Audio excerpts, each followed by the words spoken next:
சித்தி விநாயகன் துணையிருக்க, சிங்கப்பூர் தண்டாயுதபாணி அருகிருக்க, நான் வணங்கும் நாச்சியாரம்மன் உடனிருக்க, பக்க துணையாய் வகச்சால மூட்டி இருக்க, தாழ்வணிந்து வணங்குவேனே. மனிதர்களாய் பிறந்த நாம் சந்திக்கும் சவால்கள் தான் எத்துணை எத்துணை.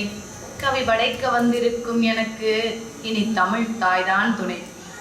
பரபரப்பாய் இயங்கி வரும் சிங்கையிலே கலகலப்பாய் கவி படைக்க வந்திருக்கும் சக கவிஞர்களுக்கும், துடிதுடிப்பாய் தமிழுக்கு விழா எடுக்கும் நம் நகரத்தார் சங்கத்திற்கும், விறுவிறுப்பாய் இந்த கவியரங்கத்தை நடத்தி செல்லும் தலைவருக்கும், தமிழ் தாகம் மிக கொண்டு வந்திருக்கும் அவையோருக்கும் சிட்டால் திருநாவுக்கரசுவின் சிரம் தாழ்ந்த வணக்கம்.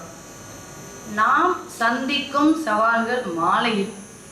நாம் என்ற சொல்லுக்கு பரிமாணம் சில கொண்டு, சந்திக்கும் சவால்களை சிந்தனையில் கொண்டு, மாலை பொழுதை மனதில் கொண்டு, பிழை பொறுப்பீர்கள் என்ற அனுமானம் கொண்டு படைத்திருக்கிறேன் என் கவி. நிறையட்டும் உங்கள் செவி. முதல் பரிமாணம் குழந்தை. மழலை பேசும் குழந்தை பருவம். மாலை முழுவதும் ஏங்கும் ஏக்கம். குழந்தை காப்பக கதவில் ஏக்கம். பணியால் உடனிருக்க பேரண்ட்ஸுக்காக ஏக்கம். அன்னை அருகிருந்தால் அப்பாவிற்காக ஏக்கம் என்று மழலையின் மாலை ஏங்கியே போகும். துள்ளித் திரியும் பள்ளி பருவம். மாலை முழுவதும் விளையாட ஆர்வம். சிறகு அடிக்கும் சின்ன பருவம். சின்ன திரையில் சிக்க ஆர்வம். ஆர்வங்கள் எல்லாம் மறுக்கப்பட்டு, அன்னையரின் விருப்பமே திணிக்கப்பட்டு, அதிக நேரம் இணைப்பாடம், அதற்கு பின்னால் துணை பாடம். இல்லம் வந்தால் வீட்டு பாடம், பரீட்சை வந்தால் அப்பப்பா பாடமோ பாடம் என்று மாணவனின் மாலை மறைந்தே போகும். பெற்றோர் என்ற பொறுப்பில் நாம் பிள்ளைகளுக்கு சொல்வது வரும் முன் காப்போம். ஜெனரேஷன் கேப் என்ற தலைப்பில் அவர்கள் நினைப்பது வந்த பின் பார்ப்போம். இரண்டாம் பரிமாணம் கணவன். வேலையிலே மாலையை தொலைத்துவிட்டு, மிஞ்சினால் சாலையிலே மாலையை தொலைத்துவிட்டு, இல்லத்து ஹீரோவாய் கடமைகளை திட்டமிட்டு வீடு திரும்பினால் பொன்னான பிள்ளைகளை பார்ப்பதற்கே நேரமில்லை. கண்ணான கண்மணியை கண்டுகொள்ள காலமில்லை. அவர்களுக்கு பொன்னான பிள்ளைகளை பார்ப்பதற்கே நேரமில்லை, கண்ணான கண்மணியை கண்டுகொள்ள காலமில்லை. அளவில்லா ஆசைகளை மனதில் கொண்டு, விண்ணை தொடும் வளர்ச்சியை கற்பனையில் கொண்டு, கற்பனையை நினைவாக்க நித்தமும் முயற்சியுண்டு. ஆனால் அன்றாட வேலைகளையே பட்டியல் போட்டுக்கொண்டு, டு டூ லிஸ்ட், அன்றாட வேலைகளையே பட்டியல் போட்டுக்கொண்டு அனுதினமும் செய்து வரும் ஆண்களுக்கு விடிவுதான் என்ன உண்டு? சட்டென்று ஒரு நாள் சாயங்காலம் வீடு வந்தால், சம்சாரம் பார்க்காமல் சாம்சங் கேலக்சி பார்த்து விட்டால், மின்சாரமாய் மாறிவிடுவா, 7:30 கூட்டி விடுவா, ஏனப்பா வீடு வந்தோம் என்றெல்லாம் என்ன வைப்பா.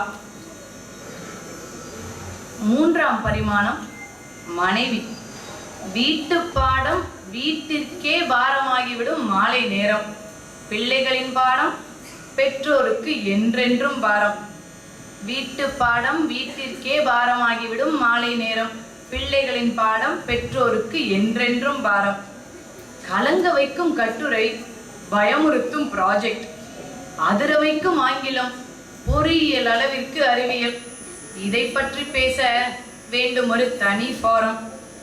முதல் பிள்ளையோடு மல்லு கட்டி முடித்தால் பின்னால் ஒரு சிறு குரல், அண்ணனோடு பேசியது போதுமே, என்னோடும் பேசு கொஞ்சம் அம்மாவே, 6 வயசு தான் எனக்கு ஆகுது, ஆனாலும் நான் படிக்க வேண்டாமா. ஊரார் பிள்ளையை ஊட்டி வளர்த்தா தாம் பிள்ளை தானே வளரும் என்பார். முதல் பிள்ளைக்கே நொந்து நூடுல்ஸ் ஆனா இரண்டாம் பிள்ளை எப்படி வளரும்? 2 பிள்ளைகளுக்கே இவ்வளவு மைனஸ், இதை ஈடுகட்ட கொடுக்குமா பேபி, கை கொடுக்குமா இந்த பேபி போனஸ்? 2 பிள்ளைகளுக்கே இவ்வளவு மைனஸ், இதை ஈடுகட்ட கை கொடுக்குமா இவர்கள் கொடுக்கும் பேபி போனஸ்? ஒரு வழியாய் வீட்டு பாடங்களை முடித்து ஓரங்கட்டி இரவு நேர உணவுக்கு மேஜையில் அமர்ந்தால் காம்போ மீல்ஸ் கேட்கும் குட்டீஸ், கரெக்டான டயட் கேட்கும் அப்பா, இருவரையும் சாட்டிஸ்ஃபை பண்ண முடியாம அம்மா. மொத்தத்தில் அந்த டின்னர் ஒரு சும்மா. படி, சாப்பிடு, டிவி ஆஃப் பண்ணு, கம்ப்யூட்டர் போதும், சீக்கிரம் படு. மாலையில் பிள்ளைகள் அதிகம் கேட்ட வார்த்தைகள். கிளம்பியாச்சா? ஏங்க தூங்காம நான் பேசுறத கொஞ்சம் கேளுங்களேன். நான் உறுத்தியா பாக்குறேனே, கொஞ்சம் உதவக்கூடாதா? மாலையில் கணவன் அதிகம் கேட்ட வார்த்தைகள். பசிக்குது, சாப்பாடு ரெடியா?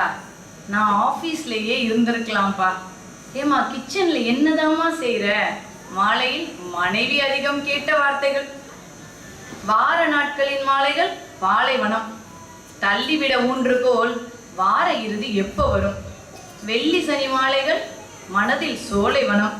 மாலைகளின் சவால்களை சந்திக்க தேவை இலகு மனம். நகரத்தார் மக்களாகிய நாம் சவால்களை சந்திப்பதோடு நின்று விடலாமா? சந்திக்கும் சவால்களை திறம்பட கையாளும் உத்திகளை மறந்து விடலாமா? சிரிக்க வைப்பவனெல்லாம் சந்தானமும் இல்லை, சீரியஸா இருப்பவனெல்லாம் சாக்ரேட்டஸும் இல்லைங்க.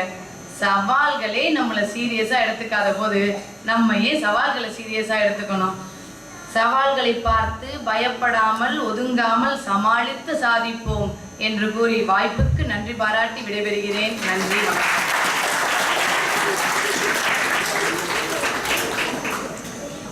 இறுதியாக